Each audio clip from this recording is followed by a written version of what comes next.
அறிவாலயத்தில் இடியை இறக்கிய உதயநிதி வாழ்க கோஷம் இரண்டாக உடையும் திமுக. கனிமொழி ஆன் தி வே.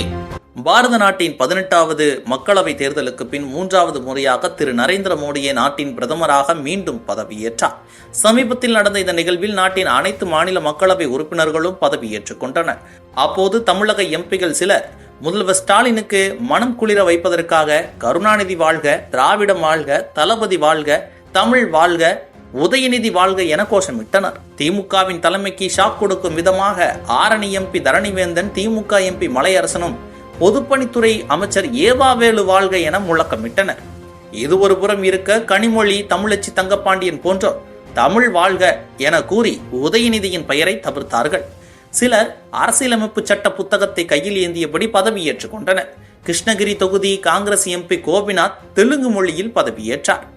அமைச்சர் உதயநிதி பெயரை திமுகவை சேர்ந்த சில எம்பிகள் அனைவரும் சொல்லாததால் திமுக தலைமை அதிர்ச்சியடைந்துள்ளது.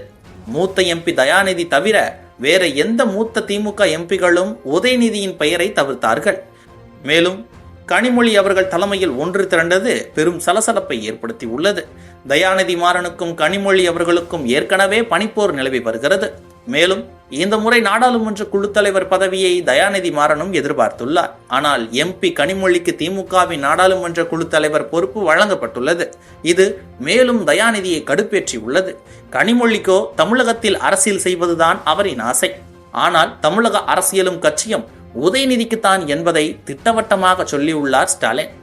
இதனால் தான் தயாநிதி மாறன் எம்பியாக பதவியேற்கையில் நாடாளுமன்றத்தில் உதயநிதி வாழ்க என கோஷமிட்டு கனிமொழியை வெறுப்பேற்றியுள்ளார். 2வது முறையாக தூத்துக்குடியில் போட்டியிட்டு வெற்றி பெற்றுள்ள கனிமொழிக்கு திமுகவின் நாடாளுமன்ற குழு தலைவர் பொறுப்பு வழங்கப்படுவதாக ஸ்டாலின் அறிவிப்பை வெளியிட்டுள்ளார்.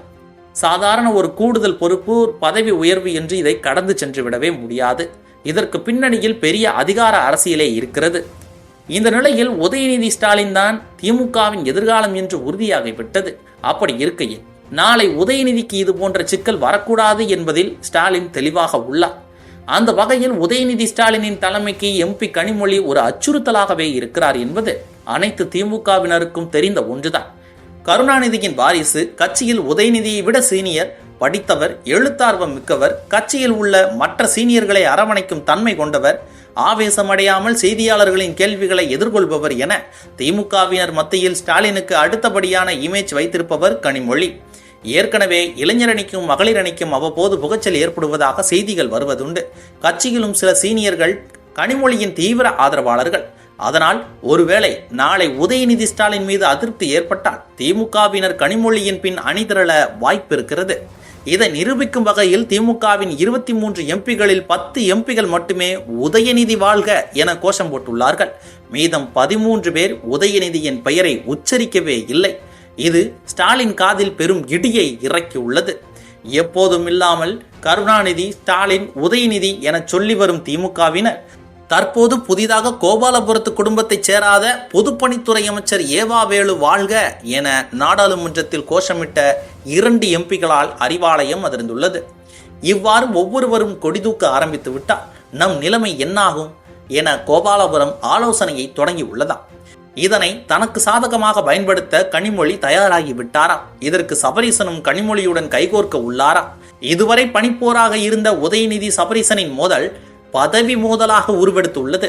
கனிமொழியை வைத்து காய் நகர்த்த திட்டமிட்ட சபரீசன் டெல்லியில் உள்ள பாஜகவின் முக்கிய தலைகளையும் சந்தித்து பேசி வருகிறாராம்.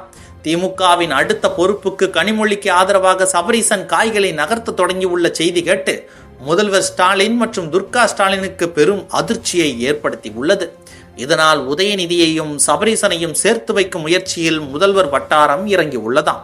ஸ்டாலின் அவர்கள் மருத்துவ பரிசோதனைக்காக சில காலம் வெளிநாடு செல்ல உள்ளதாக தகவல்கள் வெளியாகி வரும் நிலையில் உதயநிதியை துணை முதல்வராக்கும் திட்டத்தை தீவிரப்படுத்தி உள்ளார்கள். துர்கா ஸ்டாலின் அவர்கள்தான் சமாதான நடவடிக்கைகளை மேற்கொண்டு வருகிறாராம். இதுபோன்ற முக்கிய நிகழ்வுகள், அரசியல் தகவல்களை ஆழமாக மாறுபட்ட கோணத்திலும் அறிந்து கொள்ள மறக்காமல் உங்கள் TNS24 டிஜிட்டல் பக்கத்தை பின்பற்றிக் கொள்ளவும்.